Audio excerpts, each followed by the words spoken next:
to another Short Film Saturday, and we're here at the studio with our new, new couch. So, the Death Star.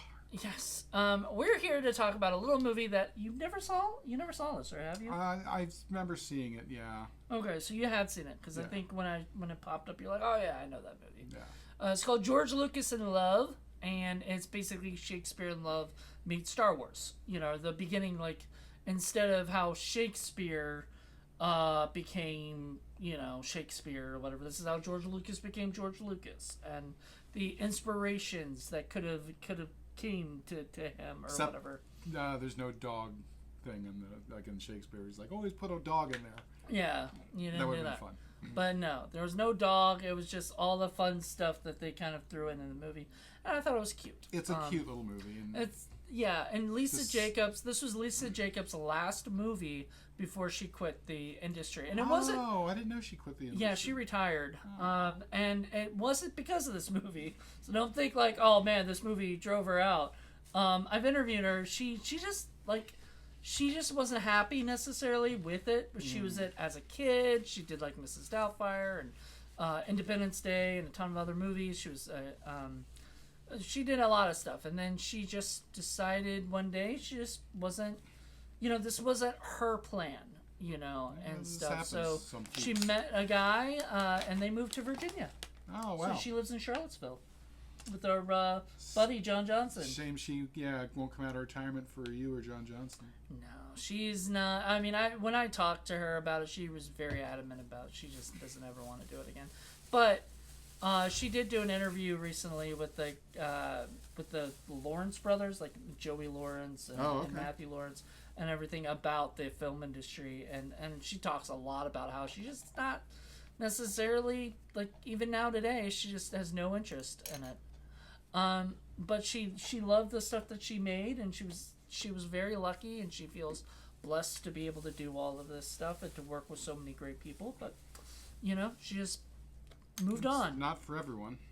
And so Martin Hines plays George Lucas. This was directed by Joe Nussbaum. Joe ended up using this as kind of a calling card to make other movies. Yeah, and you can see how successful that would have been. Yeah, and so he did. He made a couple more teen movies. There was Sleepover and Sydney White starring Amanda Bynes. There's tons of movies. So, but so basically the whole plot of the movie is basically Shakespeare in Love.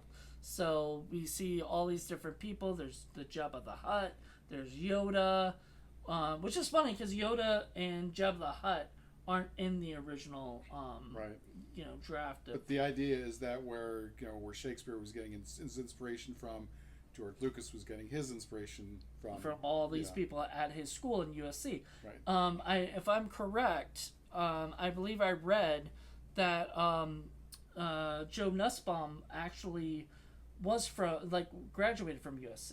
So that's the main inspiration for him, was that George Lucas was like the biggest director to ever come from USC at that time, and so he said, let's do it after him. I mean, they could have done Spielberg in Love, you could have got the what is it, what's his name, the Jaws stuff and things like that. You could have gotten all these other inspirations, but I think he chose wisely with George Lucas, because especially since we talked about it earlier, 1999 Phantom Menace came out, and so this kind of came out around that time. It's kind of perfect.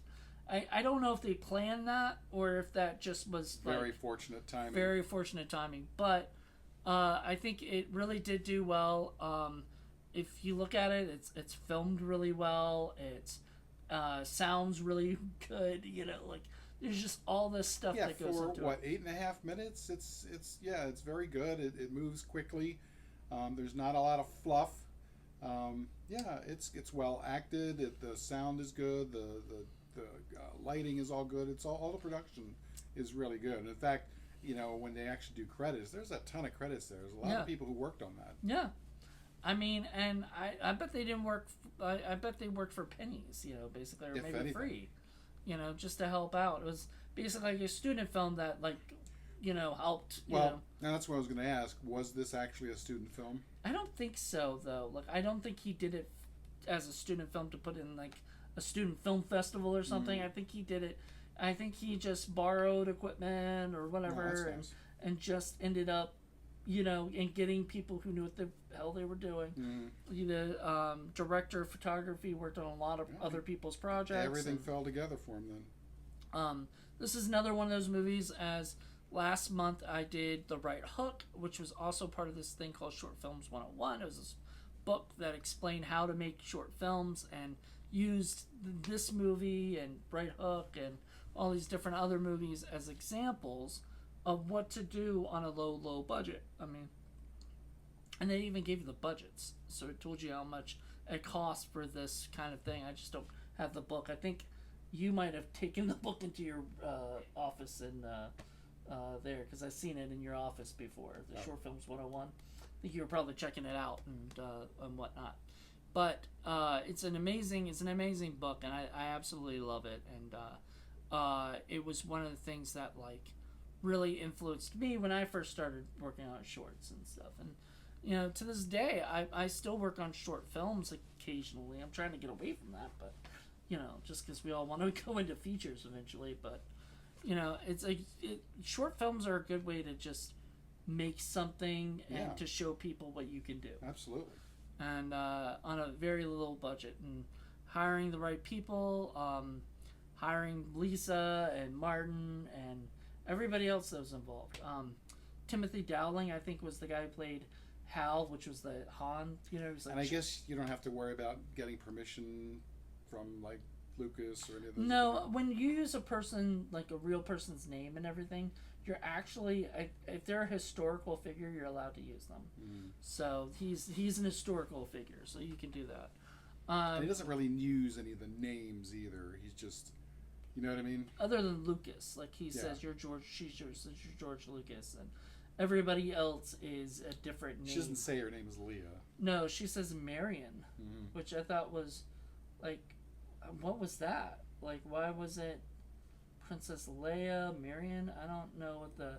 There's probably a tie-in somewhere. Somewhere, and I'm trying to think. I'm not a Star Wars nerd, so I couldn't tell you. Yeah, like I don't know. Maybe that was Luke Skywalker's mom's name. Or I was thinking more along the lines of that was George Lucas's like first love, maybe, and they actually knew a girl that he actually did date named Marion, or something. Possible. That may have helped, him at that time. So I don't know. It was. Yeah. Again, he doesn't show any of the Akira Kurosawa references, which are the real inspiration for a lot of Star Wars. There's that, and there's the Flash Gordon, which is Flash Gordon. Originally he wanted to make Flash Gordon. If you really think about it, I mean, to be honest, this movie is just pure fun because George Lucas wasn't even, I don't think was even working on this during his time at USC. He might have had cardinal ideas of things, but it wasn't till after American Graffiti that he got the chance to pitch something, and he wanted to do Flash Gordon. He asked to do Flash Gordon, and Flash Gordon, they said, we're not going to put you as the director of Flash Gordon. So he said, I'm going to make my own fucking Flash Gordon. And so he made this, and it became bigger. Like, I hate to say it, Star Wars is bigger than Flash Gordon. Oh, more people know of this half of the century, sure. Yeah, I mean, it became where blocks, of people went to see these things. So I don't know. I really enjoyed it. I thought it was fun and cute, and cute. That was definitely that made it more enjoyable to me. So, all right. Well, I guess that's it. Go check out George Lucas in Love. I'm pretty sure you can find it on YouTube. If you just look on it. There used to be on a thing called MediaTrip.com, and this DVD actually had. Yes, I have the DVD of this, which I know sounds weird to have a DVD of shorts, but like it's got a bunch of them. It got a couple other shorts, so it's almost like a feature, Plus, it's just fun to have these like little things, and stuff. So definitely check it out. I think you still buy the movie if you want to online on Amazon. But I would check out the movie on YouTube if you haven't seen it already. It is pretty funny. It's got some really good moments. And Joe Nussbaum has kind of gone on to become a working director, TV director in TV Hollywood. director mainly, and he's pretty awesome. So I've always been a fan of his work since this movie, and I've watched a couple of his things. Like I saw Sleepover, didn't like. It's a girl movie, like it's meant for girls, or whatever. And but he went off and did a bunch of cool stuff. So good for him. I want to keep him, Not 8 days a week. No, that's a different director. All right, guys. Hope you guys enjoyed this. Check us out in a couple weeks. It'll be Paul's pick. Yay. Until then, everybody. Bye. Bye.